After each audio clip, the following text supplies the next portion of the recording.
New year کی celebration کے point of view سے بعض لوگ اسے ایک مذہبی ایکٹیویٹی کے طور پر پریزنٹ کرتے ہوئے اس کے اوپر بدعت کا فتویٰ لگاتے ہیں.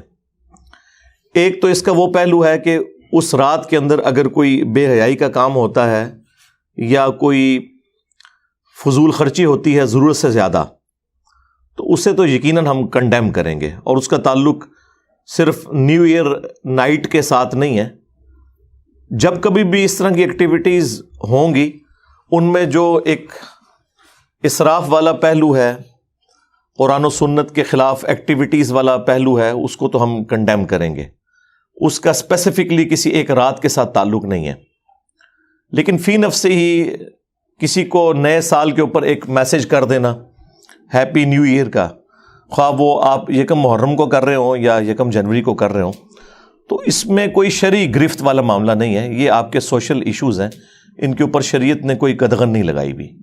لہٰذا وہ جو حدیث جو سنن ابی داؤد کے اندر موجود ہے، من تشبہ بقوم فہو منہم، جو کسی قوم میں مشابہت اختیار کرتا ہے ان کی، وہ ان میں شمار کیا جائے گا، یہ اس کیٹیگری میں فال نہیں کرتا. وہ اسپیسیفکلی ریلیجس ایکٹیویٹیز میں انوالومنٹ ہے.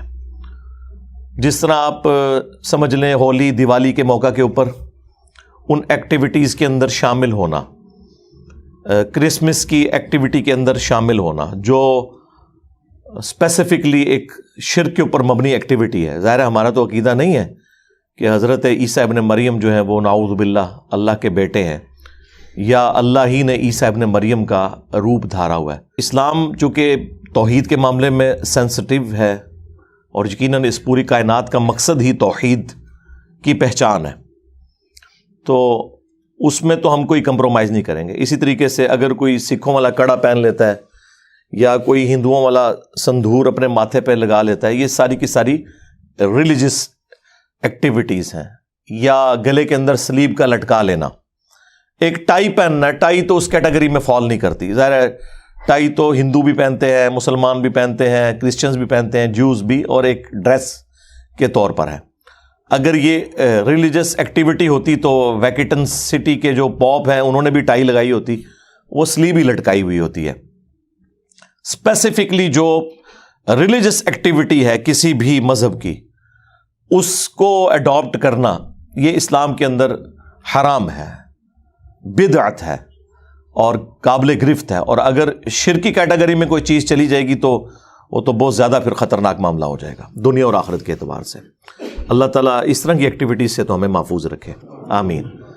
باقی یہ کسی کی برتھ ڈے کے اوپر کوئی میسج کر دینا اس کو، یا نیو ایئر کے شروع ہونے کے اوپر کوئی میسج کر دینا، تو یہ ریلیجس ایکٹیویٹی نہیں ہے.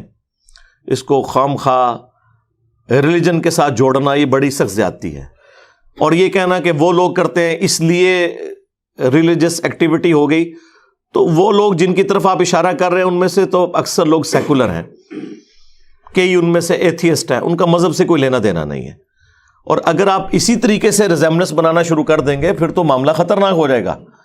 پھر جو علماء یہ فتوے لگا رہے ہیں ان کے ہاتھوں میں جو 2-3 لاکھ روپے کے اسمارٹ فون ہیں، جن کو میں چھتر موبائل کہتا ہوں پنجابی میں، اتنے بڑے بڑے، تو وہ بھی اسی کیٹیگری میں فال کر جائیں گے. جن گاڑیوں میں وہ گھومتے ہیں، دندناتے پھرتے ہیں، اور جو اسلحہ وہ یوز کرتے ہیں، باقی ساری چیزیں جو یوز کر رہے ہیں، ایون آج تو قرآن، بخاری، مسلم بھی ان پرنٹنگ پریس کے اوپر پرنٹ ہو رہا ہے جو اجمیر شریف والوں کا بنایا ہوا ہے اور بغداد شریف والوں کا. یقیناً ان کا نہیں بنایا ہوا، یہ بھی گوروں کا بنایا ہوا ہے.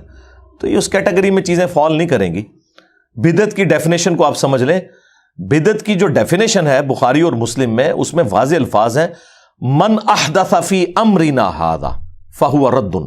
جس نے ہمارے امر میں، جو ہم نے دین کے طور پر تعلیم کیا ہے، اس میں کوئی چیز داخل کر دی، وہ مردود ہے.